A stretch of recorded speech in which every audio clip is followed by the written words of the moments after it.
Following the December 7, 1941 surprise attack on Pearl Harbor by the Japanese Empire and Nazi dictator Adolf Hitler's sudden declaration of war on America, the land of the free was drawn out of its self-imposed isolationism and into the deadliest and most destructive conflict in human history, the Second World War.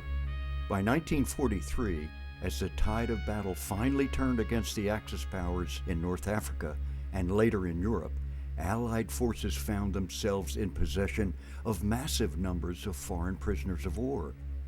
No precedent existed in American history for what the U.S. Army and our civilian population would encounter. Nearly 400,000 German soldiers, sailors, and airmen eventually were transported across the Atlantic to prison camps inside the continental United States to anxiously await the outcome of the war.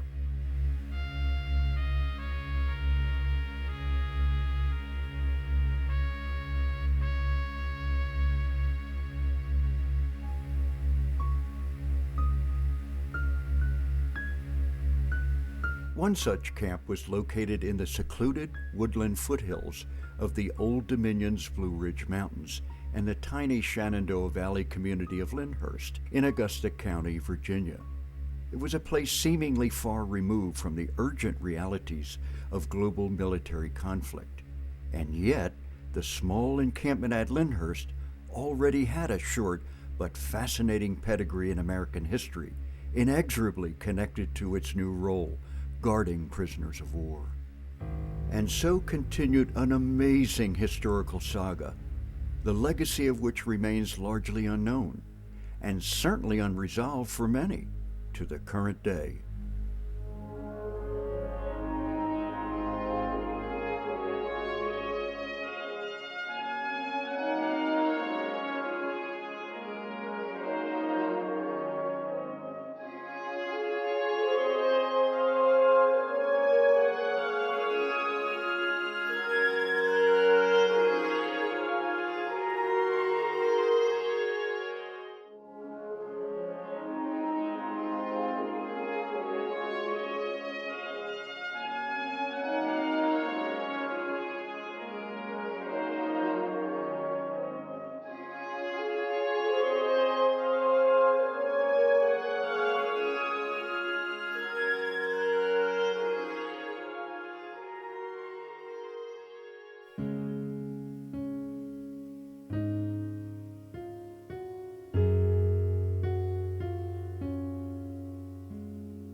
To most Americans during the Great Depression, the Civilian Conservation Corps, or CCC as it was more commonly known, was the most successful and recognizable of President Franklin D. Roosevelt's New Deal work relief programs.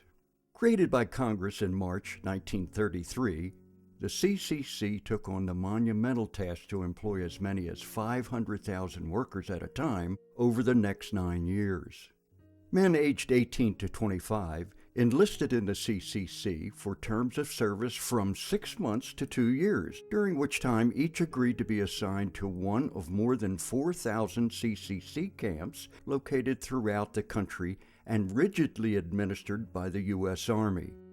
For $30 per month, most of which was expected to be sent back home to their families, CCC boys worked under the supervision of the U.S. Forest Service and the National Park Service. They built dams for flood control, mountain roads to expand access to rural areas, and scenic highways to promote tourism. Significantly, they also planted billions of trees in a reforestation effort intended to end soil erosion and promote the spirit of conservation. The work of the CCC still is in evidence today as a lasting legacy to the 2.5 million young men who served in its ranks.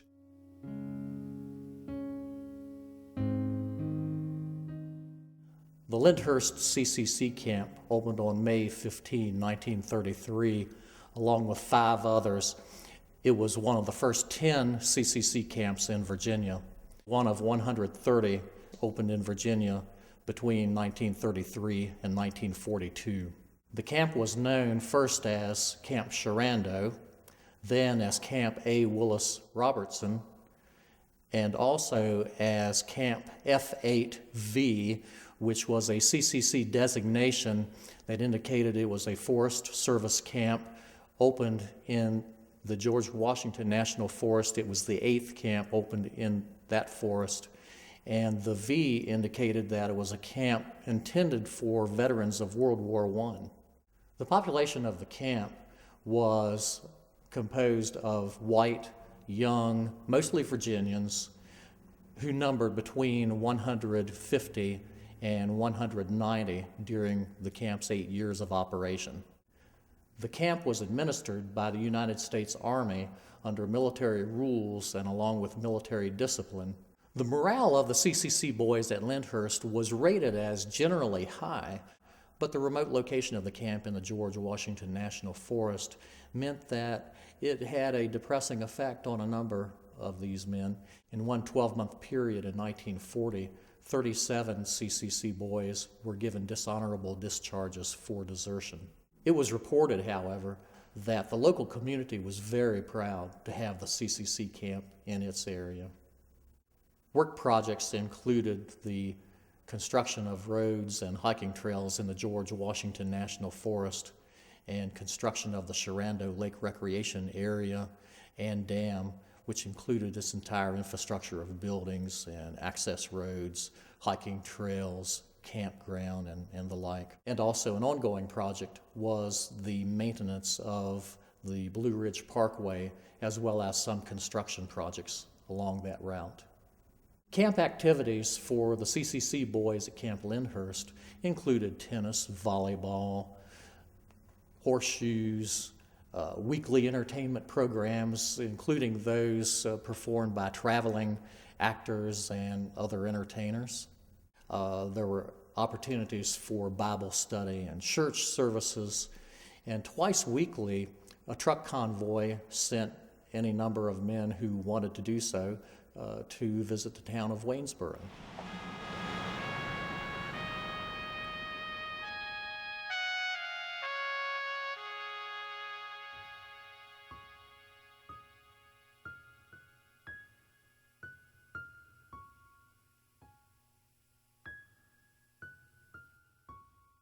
The Waynesboro Heritage Foundation came about in 1997. It is comprised of two museums, the Waynesboro Heritage Museum downtown Waynesboro and the Plum House Museum, which is a little further up the hill from us. The Waynesboro Heritage Museum caters to the history, collects the artifacts from Waynesboro's past and surrounding areas. We have lots of pictures, text of bygone days.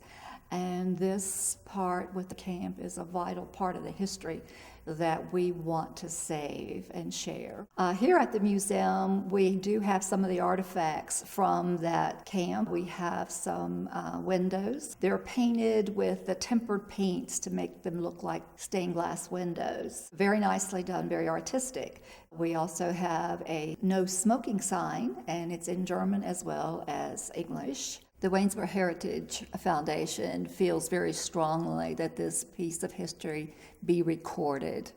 I grew up in the Lyndhurst area, and not once did I ever hear about that camp, so close at hand. I didn't realize at the time, but later learned there were some of the structures that were taken from the camp. They were actually auctioned off, people bought them.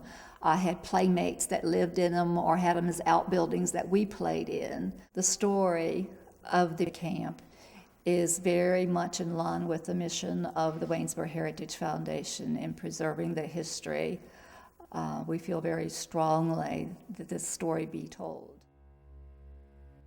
More than 10,110,000 American men were inducted into the armed forces during World War II. At the same time, 42,793 were classified as conscientious objectors who could accept non-combat military service or alternate non-military service. Of that number, 11,996 chose duty in officially sanctioned civilian public service. Civilian public service volunteers serve without pay, in some cases for more than 4 years. They toiled in state-run mental hospitals, volunteered for sometimes dangerous medical experiments as test subjects, and worked under the supervision of the National Park Service to maintain mountain roads and parklands. One group of CPS volunteers was transferred to Missoula, Montana, where they received extensive training by the U.S. Forest Service to be among the first airborne forest firefighters. Most conscientious objectors were affiliated with well-recognized religious denominations. The Pacifist Mennonite and Church of the Brethren denominations produced the greatest number of objectors to military service and, as a result, were accorded operational authority over 151 CPS camps located nationwide.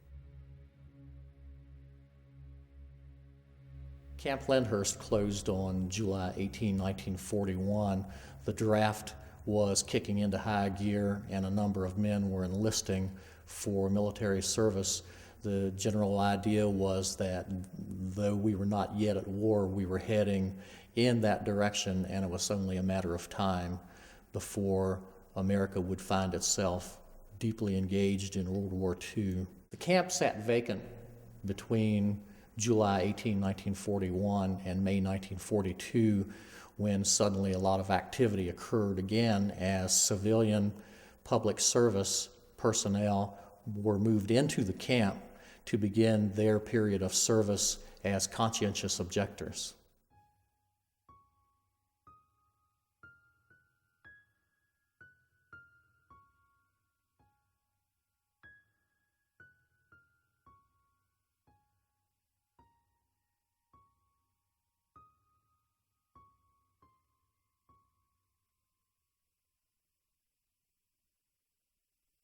Well, I felt that I should be a conscience objector since I grew up in the Brethren Church and been trained in that. My father was a minister, and so I became a conscience objector and registered as such.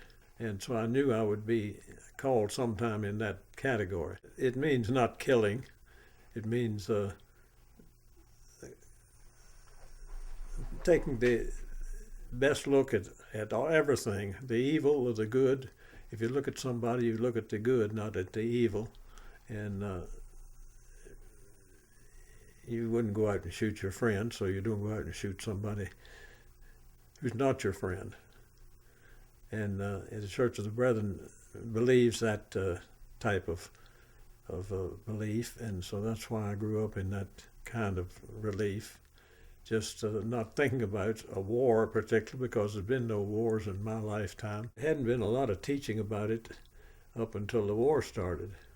And then some people got pretty crusty on both sides and talked about it more.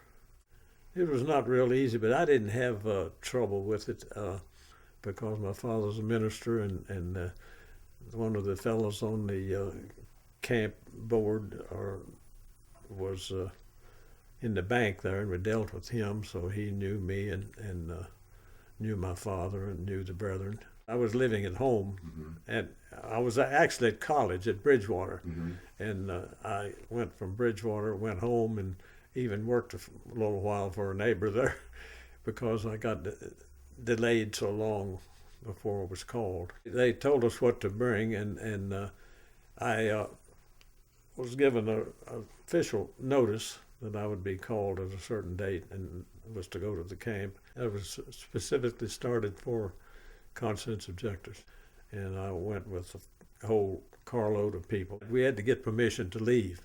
Whether we went on a weekend or whether we went in town, we signed out even to go to town. I mean, a guy could walk away if he wanted to, but we went with the rules there mostly. Visitors could come at certain times, and So a lot of the pictures that you saw were people who visited me at the camp. A few boys that grumbled a little. Mm-hmm. There were some grumblings among the boys of about the work, what they had to do and what they didn't do. But as long as the guy did his work, he got along. They did all kinds of work there. The majority of them went out on the project. They worked on the Skyline Drive in the southern part of it.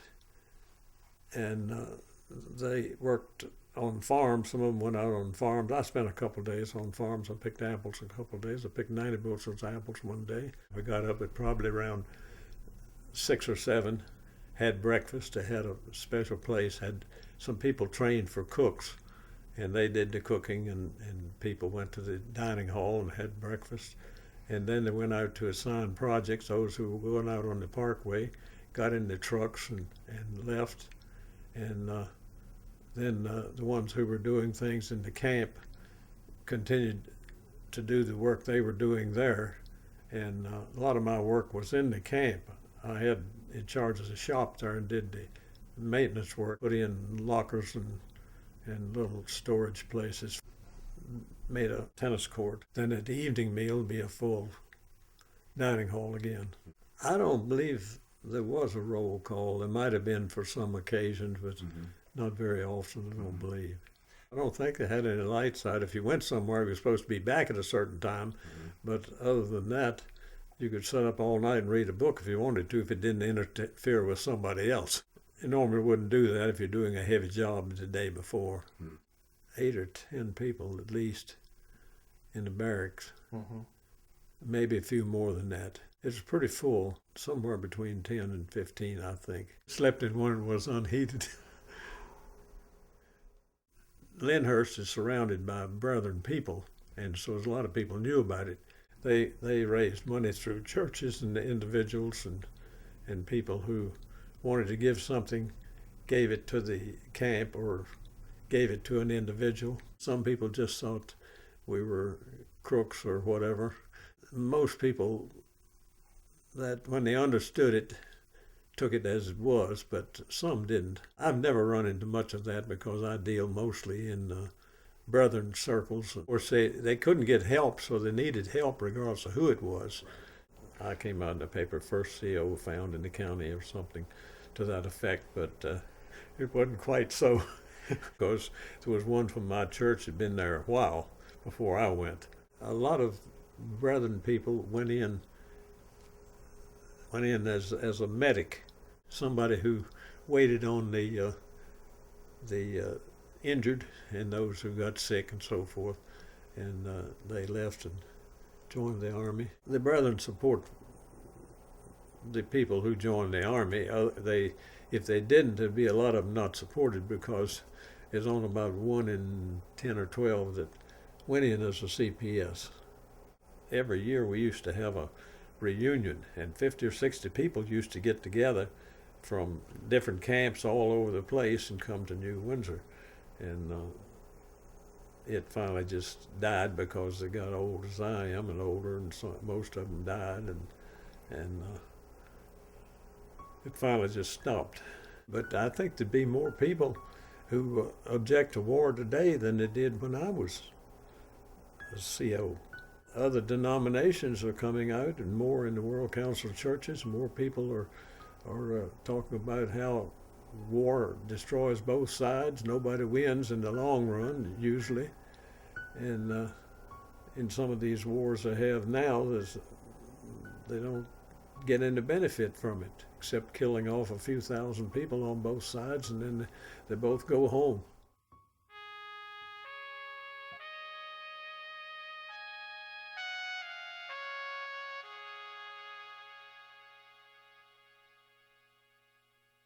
In January 1944, all the remaining CPS men at Camp Lyndhurst were transferred to CPS Camp 121 at Bedford, Virginia, where they were assigned to work on the Blue Ridge Parkway near the Peaks of Honor.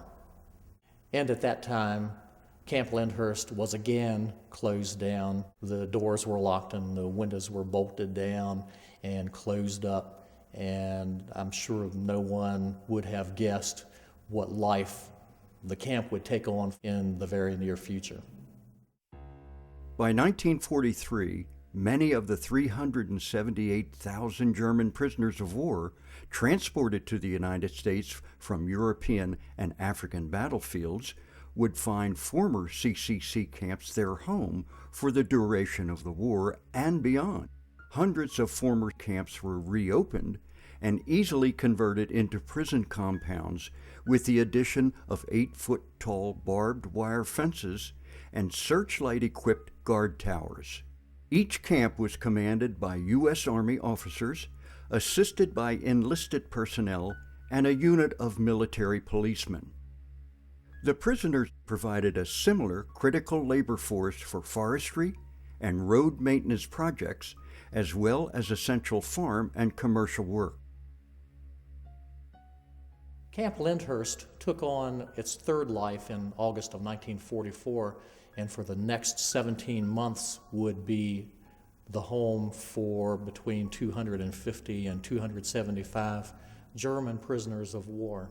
It was one of 666 POW camps spread across 44 states. The first German prisoners of war confined at Camp Lyndhurst were members of Hitler's vaunted Afrika Korps. These were men who were captured during the Nazis' halcyon days when everything seemed to be going Germany's way, and as a result, these prisoners of war held the firm belief that Germany was going to win the war. And so ultimately they were removed and German naval prisoners were brought in. And those prisoners were less ideologically driven, and so they made better workers all in all and were more acquiescent to their life in the POW camps. Why were enemy POWs sent in such massive numbers to the U.S.? The civilian labor market was drastically short of men to work in the country's fields, farms, forests, and factories. With strict obedience to the Geneva Convention of 1929, German and earlier in 1943, Italian enlisted prisoners were put to work where local labor shortages were most serious. Work contracts for prisoner labor was administered through the local extension agent for the U.S. Department of Agriculture. Contrary to popular belief, most of the prisoners out on work details were not guarded. There simply were not enough American guards available to send one or more out with every group or team of prisoners. Consequently, guards attended only large groups of prisoners at their work sites. It was an interesting sight, no doubt, to see the prisoners lined up at the main gate on each workday, where at about 7 o'clock, a small convoy of farmers and orchardists and other businessmen drove their cars and trucks up to the gate to pick up their allotment of prisoners. Once the sergeant of the guard assigned the prisoners over to an employer, the employer was fully responsible for his allotment of prisoners until he delivered them back to the camp at the end of the workday. Every workday, a prisoner would hand to his employer a notice that would state emphatically, fraternization is prohibited, that there was to be no communication between the prisoner and the employer or any other civilians other than to issue work orders and instructions on how a particular job was supposed to be done. The inference was the employer was not supposed to provide food or water or other amenities to the prisoners. I don't know of any rule that probably was ignored more than that. With the passage of time, it was only natural that employers came to work well with certain prisoners, and that often resulted in employers asking to be assigned certain prisoners because it was known that this POW or that POW was particularly good at his work. And from that, it was also natural that friendships developed.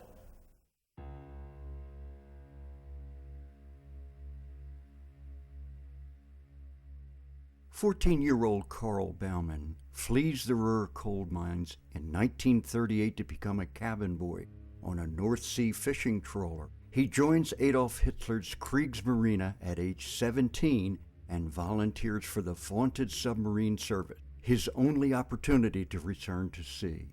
Trained as a U-boat gunner, he sails into the Battle of the Atlantic aboard U-953, codenamed Cutter, Tomcat, and experiences the extremes of persistent boredom and abject terror characteristic of World War II submarine warfare. Severely wounded, Karl Bauman is forced to remain hospitalized in the besieged French port of Brest after U-953 becomes one of the last U-boats to escape the surrounded city. Captured by American GIs, he is transported to the United States and confined in prisoner of war camps in rural Virginia. He is compelled to provide manual labor for civilian employers, among them Mennonite farmers, and his life is transformed by the farmers' pacifist beliefs.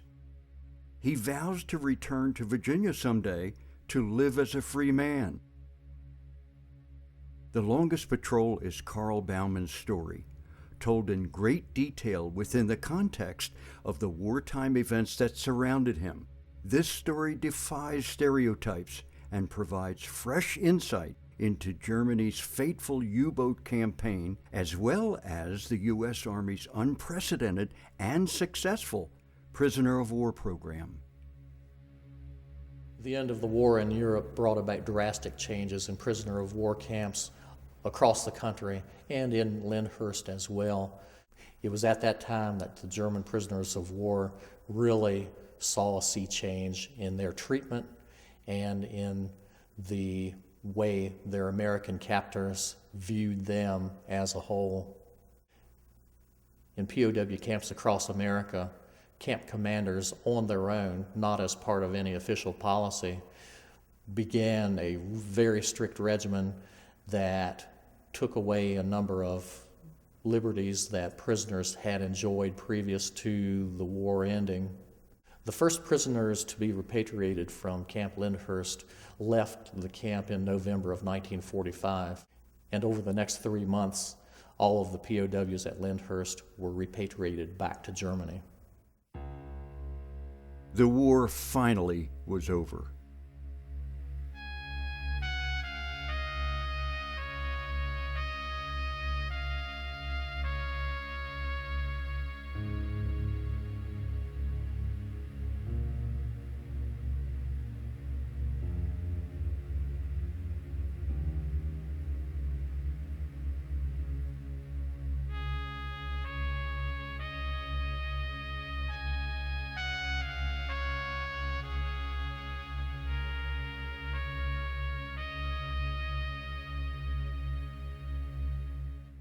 Without fanfare and with little notice, German prisoners in our land began long journeys back to their devastated country, where often they found demolished homes, dislocated families, and desperate loved ones.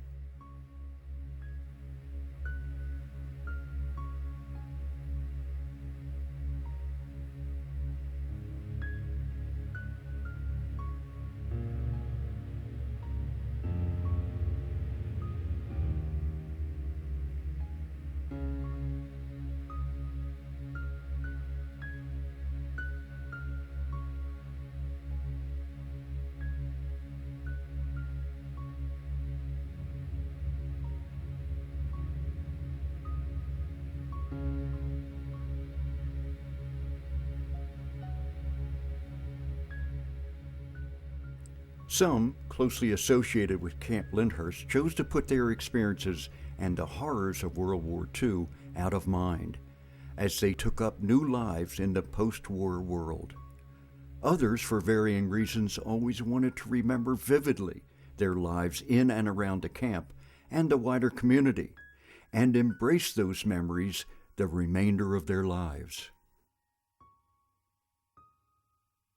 In time, the former POW camp became a footnote in local history, nearly forgotten in modern memory.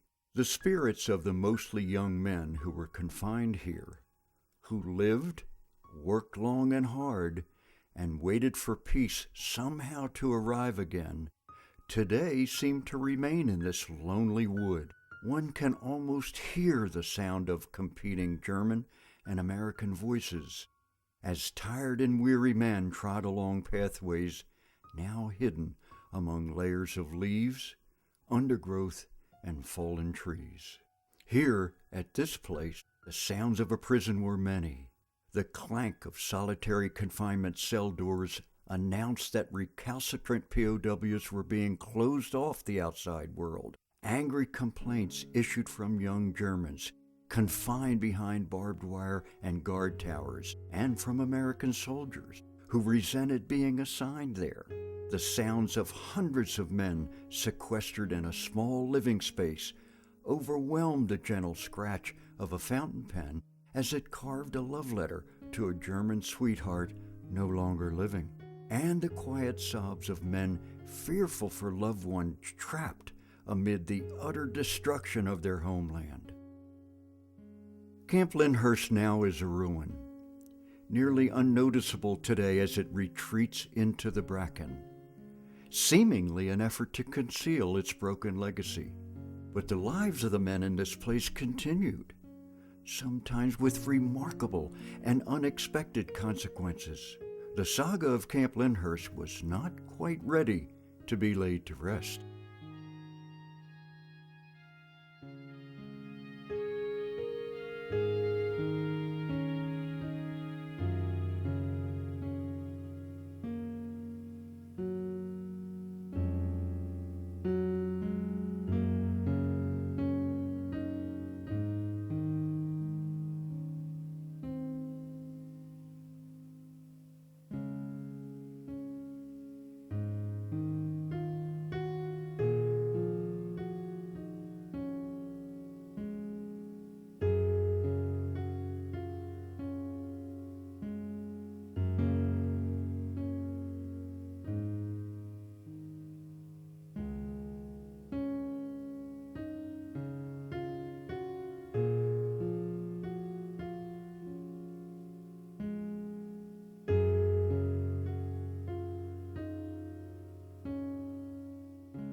Now keep in mind, these buildings were all constructed on a temporary basis. They were tar paper exteriors, tar paper roofs. The fact that they had concrete foundations was an expedient that was intended to only last as long as the camp was operating. But you can see here what 70 years of neglect has done.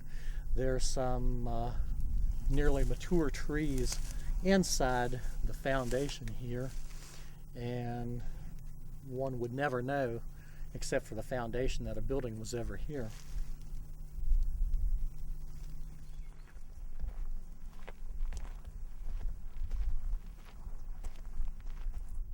This is the motor pool, which is the only remaining building from the CCC, CPS, and prisoner of war camp days. It is exactly as it was during World War II, with the exception that there's now a tile roof, and during the war there was a tar paper roof. But indeed, the doors are original. Very little change has taken place at all.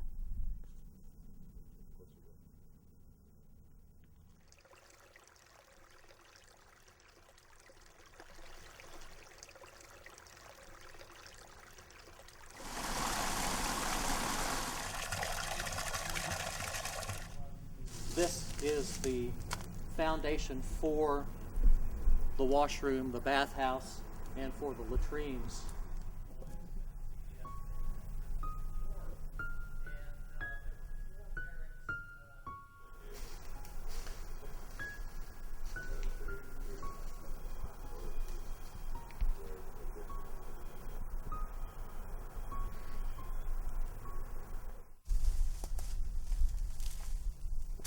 Barracks buildings were about 40 feet long and about 20 feet wide, and with that information and knowing where the entranceways are as outlined by the rocks, we can determine the actual location of each of the barracks. Okay, we're marking Barracks 1, which is the pathway where we're standing is right here, and we have located all of the 6 Barracks. We're standing in the walkway of Barracks 2, so we are standing literally right here at this spot. Barracks 1 is just above us here, and we know we are exactly in the right location because we're orienting off of the stone pedestal that held the camp bulletin board. So we are exactly where we need to be.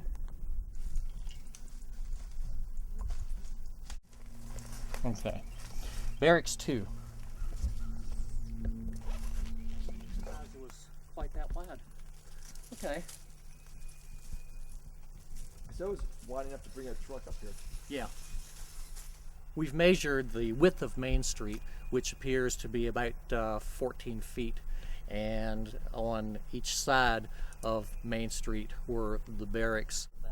Knowing where the entrance ways are, as outlined by the rocks, we can determine the actual location of each of the barracks. Might be a good idea, Jimmy. We'll mark 4, and then you can pan out this way to see how difficult it's going to be to find the rest of the barracks.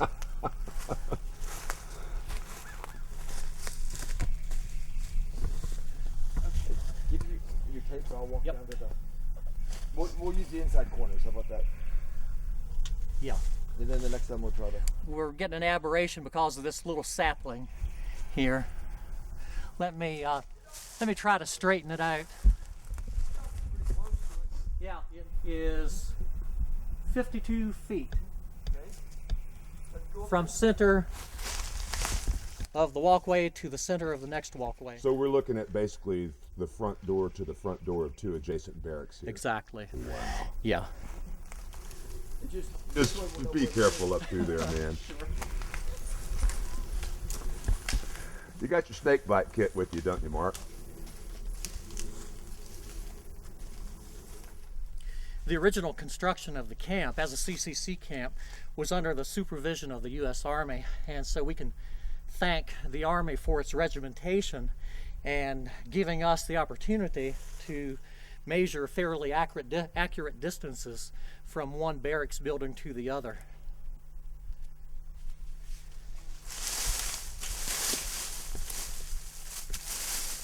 Okay.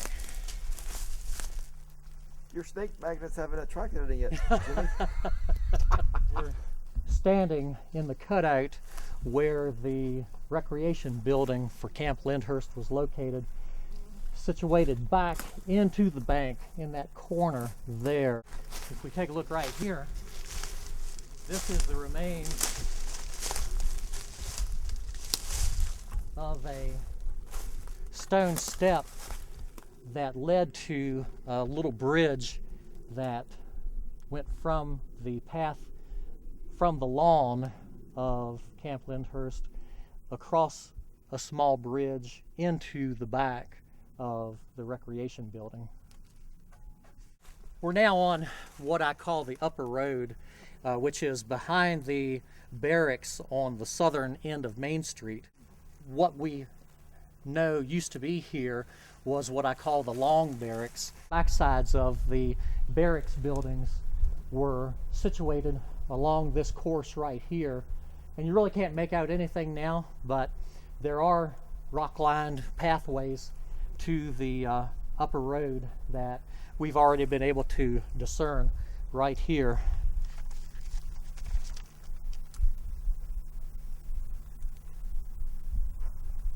We're standing in the immediate area where the infirmary and the headquarters building, they were all one building, was located. And this is on the southern end of the lawn. Okay, that's it. That is it. This is the corner of the director's house, which is situated alongside the foundation of the infirmary and the headquarters office for the camp. We know from viewing the 300 photographs that we have of the camp and the area around the buildings and such that there were no other buildings between the mess hall and the headquarters office, infirmary, and the director's quarters. So this all at one time was a beautifully manicured field of grass. And it's hard to imagine today, and looking at this, to see what it would have looked like back when the camp was operating.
We've uncovered a concrete step, actually 2 steps, that are very permanent, very large, that are situated in the center of the lawn. So we have photographs that show this exact location. So again, we know exactly our location, and we're able to continue orienting ourselves to the layout of the camp. We're going to go to the central point of orientation, which is the Stone Pedestal, where the camp bulletin board was located. We're fortunate that we have actually found this, the remnants of the Stone Pedestal. By virtue of its location, it was effectively the center point of the camp. It's where the CCC boys and the CPS boys and the prisoners of war would assemble for roll calls, and where they would look on the bulletin board for their work assignments for the next day. It was a very, very important gathering place for all of the people assigned to this camp.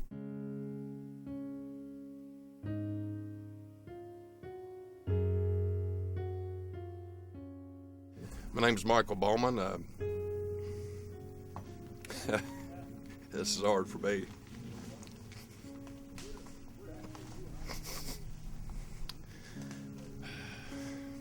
My father was a POW here in the Second World War, and he brought me up here probably when I was 6 or 7 years old in my younger years, and I'm now 52, and it's been a long time since I've been back. And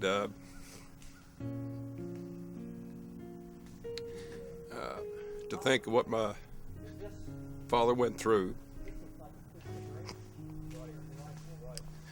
and to stand in his footsteps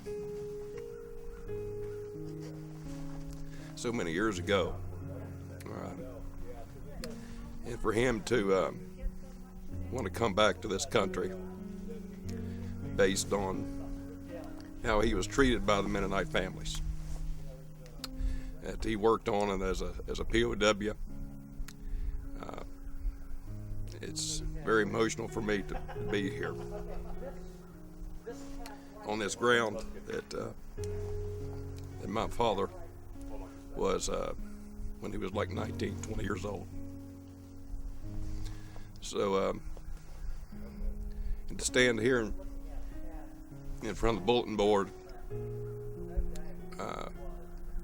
where he got his job assignments to work on the Heat Wolf farm and rural driver farms, and these were 2 Mennonites that made an impact on his life. So it's just a pleasure to come up here with Mr. Owen and to see these things and to hear the stories of them from even prior, before it was a POW camp. So this place has a lot of history and a lot of memories for a lot of families, not just my own, but for the CCC and the CPS There's a lot of history here, and I hope Mr. Owen can bring it back for people to enjoy.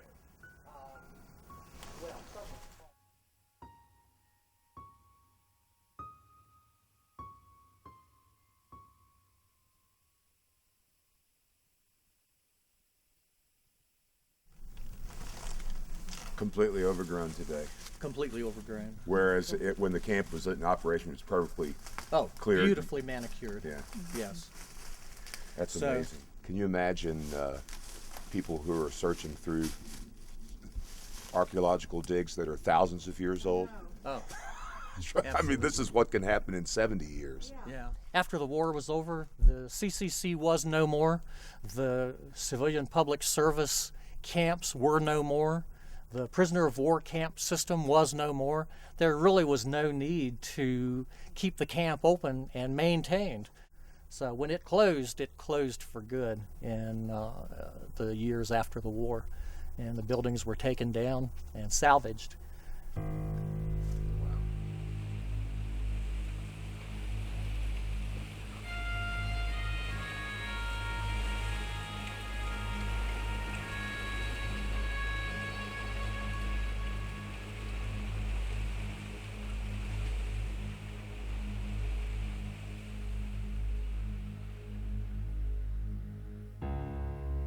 What is the legacy of Camp Lyndhurst? It's somewhat hard to discern. After the prisoners were repatriated back to Germany and the camp was closed, many in the community seemed to soon forget that it had ever existed. Of course, there were others who would remember for the rest of their lives the fact that German prisoners were in their neighborhoods. Imagine going to your local gas station or your country store and seeing German prisoners standing on the front porch drinking Coca-Colas, and especially if you had a father or a son or a brother fighting overseas at that point in time. A lot of people didn't like the fact that Germans were in their neighborhood. I think with the passage of time, the years, the decades, former prisoners held in the United States came to realize that they actually had benefited from that experience and came to appreciate what had been done for them, even though at the time, of course, these men were young. They didn't want to be behind barbed wire. They did not want to be prisoners of war. They did not like being ordered to work. They still came out of that experience with a newfound knowledge of what the United States was like. And I think that may be the enduring legacy. Living in the land of the free, even as prisoners of war, gave a new insight to a lot of prisoners. That idea of democracy and freedom and liberties that they witnessed, not necessarily inside the POW camp, but in the surrounding community, I think that paid huge dividends to those people individually, to those prisoners individually.